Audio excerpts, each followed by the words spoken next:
बिस्मिल्लाहिर्रहमानिर्रहीम। अस्सलाम वालेकुम माय यूट्यूब फैमिली, कैसे हैं आप सब लोग। आज हम बना रहे हैं मैंगो कोकोनट बर्फ़ी। कम टाइम में बनने वाली ये बहुत ही मज़े की रेसिपी है। मैंगो सीज़न में आप इसको लाजमी ट्राई कीजिएगा। तो चलिए इसको बनाना शुरू करते हैं। तो सबसे पहले हम एक पैन में ले लेंगे 4 खाने के चम्मच घी। इसको हल्का सा गर्म होने देंगे। इसके बाद हम इसमें शामिल करेंगे 1 कप मैदा। फ्लेम को मीडियम टू लो कर देंगे और आहिस्ता आहिस्ता चम्मच चलाते हुए लाइट गोल्डन कलर आने तक मैदे को भून लेंगे। यहाँ पर अपने एक बात का ध्यान रखना है कि मैदे को आपने अच्छे से भूनना है। अगर मैदे को सही से नहीं भूनेंगे तो अब बर्फ़ी इतनी ज़्यादा टेस्टी नहीं बनेगी। और फ्लेम को आपने मीडियम टू लो ही रखना है ताकि मैदा जले नहीं। तो देखें यहाँ पर मैदे को मैंने अच्छे से भून लिया है। बहुत ही अच्छा सा लाइट गोल्डन कलर आ गया है। तो यहाँ पर हम फ्लेम को ऑफ़ कर देंगे। नेक्स्ट स्टेप में मैंने यहाँ पर ली है 1.5 कप मैंगो प्यूरी। 2 बड़े साइज़ के मैंने अच्छे पके हुए आम लिए थे। उसकी गुठली रिमूव करके मैंगो पल्प को ब्लेंडर में डालकर अच्छे से ब्लेंड करके उसकी फाइन प्यूरी बना ली है। नेक्स्ट हम इसमें 1/4 कप चीनी डालेंगे। आम क्योंकि ऑलरेडी काफ़ी मीठा होता है तो इसलिए चीनी ज़्यादा इस्तेमाल नहीं करेंगे।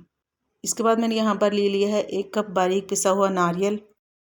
जिस मेजरिंग कप से नाप कर मैंने मैदा लिया था उसी से नाप कर मैंने यहाँ पर 1 कप नारियल लिया है। अच्छे से इनको मिक्स कर देंगे और मीडियम टू लो फ्लेम पर तकरीबन 6 से 7 मिनट तक इसको पका लेंगे जब तक कि इसके अंदर से सारा मॉइस्चर ख़त्म ना हो जाए। इसके बाद मैंने यहाँ पर लिया है 1/4 कप पाउडर मिल्क।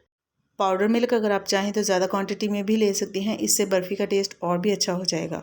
लेकिन अगर आपके पास पाउडर मिल्क नहीं है तो आप 2 कप दूध ले लें। उसमें पहले आप नारियल को पका लें, उसके बाद आप इसमें मैंगो प्यूरी शामिल कर दें। कोकोनट और मैंगो प्यूरी को तकरीबन 6 से 7 मिनट पकाने के बाद हम इसमें भुना हुआ मैदा शामिल करेंगे और इसको अच्छे से मिक्स कर लेंगे। बहुत ही सिंपल और आसान सी रेसिपी है। अगर आपके बच्चे मीठा खाना पसंद करते हैं तो आप उनको ये बर्फ़ी ज़रूर बना कर दें, उनको बेहद पसंद आएगी। अच्छी तरह से मिक्स करने के बाद हम फ्लेम को ऑफ़ कर देंगे और गरम गरम बर्फ़ी को एक मोल्ड में ट्रांसफ़र करके इसको सेट कर लेंगे। इसको और भी ज़्यादा हेल्दी बनाने के लिए अगर कोकोनट के अलावा आप कोई भी और ड्राई फ्रूट्स डालना चाहते हैं तो आप वो भी डाल सकते हैं।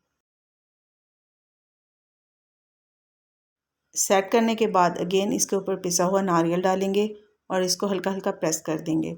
इसके बाद हम इसको 1 घंटे के लिए फ्रिज में रख देंगे ताकि ये अच्छे से सेट हो जाए। तो तकरीबन 1 घंटा हो चुका है। अभी हम इसको डीमोल्ड करेंगे और इसको सेट करने से पहले आपको कोई भी बटर पेपर वगैरह रखने की ज़रूरत नहीं है, ये बहुत ही आसानी से डीमोल्ड हो जाएगी। इसके बाद हम इसको पीसेस में कट कर लेंगे। अपनी पसंद की कोई सी भी शेप या किसी भी साइज़ में आप इसको काट सकते हैं और किसी भी एयर टाइट कंटेनर में डालकर आप इसको फ्रिज में रख लें। 8 से 10 दिन तक आप आराम से इस्तेमाल कर सकते हैं, ये बिल्कुल भी ख़राब नहीं होगी। आई होप आप लोग को मेरी आज की रेसिपी पसंद आई होगी। अपना फीडबैक ज़रूर शेयर कीजिएगा और अगर अभी तक आपने वीडियो को लाइक नहीं किया तो जल्दी से इसको लाइक कर दें और अगर फर्स्ट टाइम चैनल को विज़िट कर रहे हैं तो काइंडली चैनल को सब्सक्राइब ज़रूर कर लें।